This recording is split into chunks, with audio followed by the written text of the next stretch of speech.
सुप्रभात बच्चों, मैं आपकी हिंदी की अध्यापिका कमलेश सक्सेना। आशा करती हूँ कि आप सभी स्वस्थ होंगे व आप सभी का अध्ययन भी भली भांति चल रहा होगा। तो जैसा कि आप सभी लोग जानते हैं कि इंटरनल असाइनमेंट B3 के अंतर्गत हमारा जो विषय चल रहा है वह है हिंदी साहित्य। हिंदी साहित्य में कल हमने शुरू किया था पाठ 24, जिसका विषय है भोलाराम का जीव। पार्ट 24 का व्याख्यान मैं आप सभी लोगों को एक यूट्यूब लिंक के माध्यम से आपके व्हाट्सएप ग्रुप पर पहले से ही प्रदान कर चुकी हूँ। मैं आशा करती हूँ कि आप सभी ने वह व्याख्यान वीडियो देखा होगा व इस पाठ को ठीक प्रकार से समझा होगा। पार्ट 24 के अंतर्गत कल हमने की थी वर्कशीट 7, जिसमें मैंने आपको पाठ से संबंधित शब्द अर्थ व कुछ अभ्यास समझाए थे। आज हम करेंगे पार्ट 24 के अंतर्गत वर्कशीट 8, जिसमें मैं आपको पार्ट 24 से संबंधित प्रश्न उत्तर व कुछ अभ्यास समझाऊंगी। तो आज का कार्य प्रारंभ करने से पहले आप सभी लोगों को आज की दिनांक अपनी कॉपियों पर लिखनी होगी, जो कि है 16 जनवरी 2021। इसके साथ ही आप सभी लोगों को लिखना होगा ऑनलाइन कक्षा कार्य व आप सभी को लिखना होगा पाठ 24।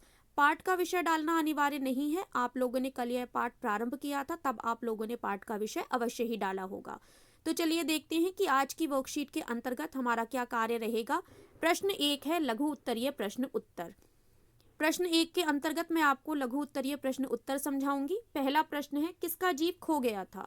उत्तर है भोलाराम का जीव खो गया था। जीव अर्थात आत्मा। जब यमराज के दूत भोलाराम की आत्मा लेकर जा रहे थे तब वह रास्ते से गायब हो गई थी और इस प्रकार भोलाराम का जीव जो था वो खो गया था।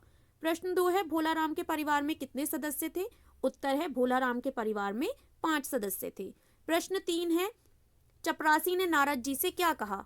उत्तर है चपरासी ने नारद जी से कहा, साधु बाबा इस तरह तो सालों चक्कर काटोगे तो भी काम नहीं होगा।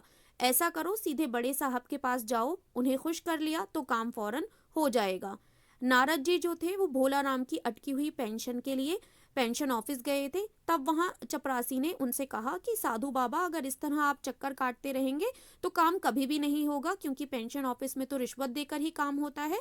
इस प्रकार उसने उनसे कहा कि आप सीधे बड़े साहब से जाकर मिल लीजिए, अगर आपने उन्हें खुश कर दिया अर्थात कुछ रिश्वत दे दी तो आपका काम फौरन हो जाएगा। प्रश्न 4 है भोलाराम का जीव स्वर्ग क्यों नहीं जाना चाहता था। उत्तर है भोलाराम का जीव स्वर्ग में नहीं जाना चाहता था क्योंकि भोलाराम की पेंशन सालों से अटकी हुई थी, जिसके लिए वह दरख्वास्त लगाता रहता था और वह आज भी उन्हीं दरख्वास्तों की फाइल में अटका था।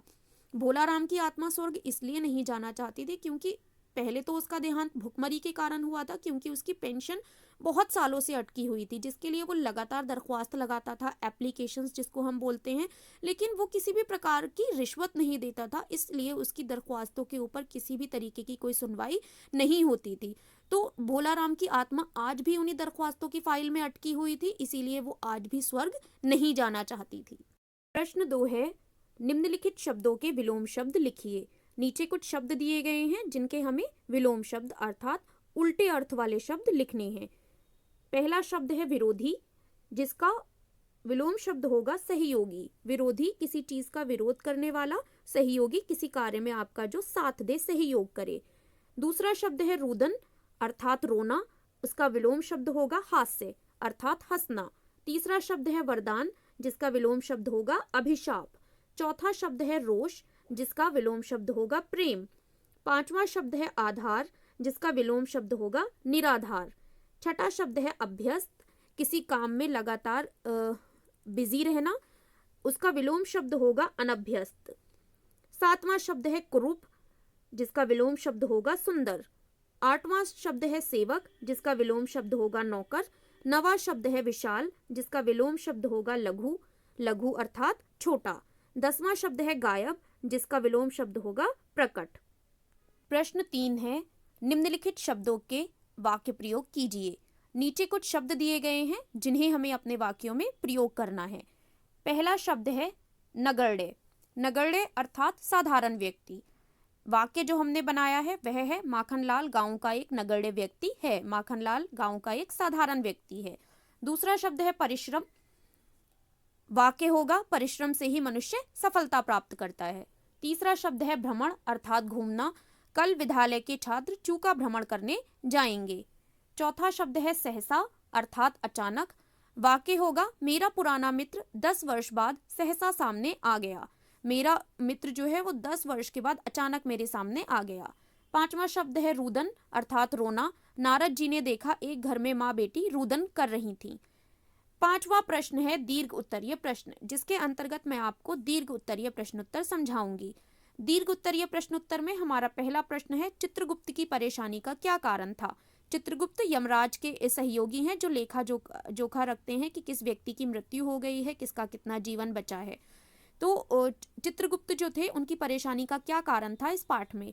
उत्तर है चित्रगुप्त की परेशानी का कारण यह था कि भोला राम की जीव आत्मा गायब हो गई थी, इसीलिए वे परेशान थे। प्रश्न 2 है नारद जी ने पृथ्वी लोक की यात्रा करने को क्यों कहा।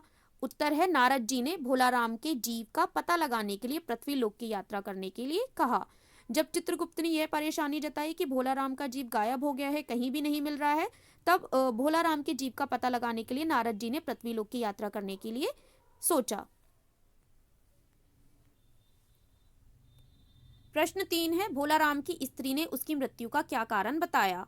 उत्तर है भोला राम की स्त्री ने उसकी मृत्यु का कारण यह बताया कि सालों से पेंशन न मिलने के कारण वह भुखमरी से पीड़ित था। क्योंकि भोला राम की पेंशन कई सालों से अटकी हुई थी, तो गरीबी के कारण वह भुखमरी से पीड़ित हो गया था, इसी कारण उसकी मृत्यु हो गई थी। प्रश्न 4 है भोला राम की दरख्वास्तों पर कोई कार्यवाही क्यों नहीं होती थी।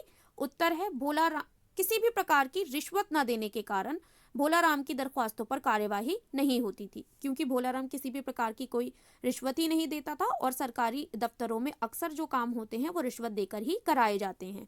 प्रश्न 5 है बड़े साहब कुर्सी से अचानक क्यों गिर पड़े। उत्तर होगा मृत भोला राम की आवाज सुनकर बड़े साहब अचानक कुर्सी से गिर पड़े। तो जब नारद जी और बड़े साहब बात कर रहे थे और बड़े साहब ने भोला राम का नाम लिया, तो भोला राम की आत्मा वहां फाइलों में ही अटकी हुई थी और वहां से वो बोल पड़ी भोला राम की आत्मा। तो मरे हुए भोला राम की आवाज सुनकर बड़े साहब जो थे वो अचानक कुर्सी से गिर पड़े। ये थे पाठ 24 से संबंधित प्रश्न उत्तर व कुछ अभ्यास। मैं आशा करती हूँ कि आज का कार्य आप सभी लोगों को समझ में आ गया होगा। यदि अब भी आप में से किसी को आज के कार्य से संबंधित किसी भी प्रकार की कोई समस्या है, तब वह मुझसे व्हाट्सएप पर भी पूछ सकता है। अब मैं आपसे मिलूंगी अगले व्याख्यान में, तब तक के लिए स्वस्थ रहिए व सीखते रहिए। धन्यवाद।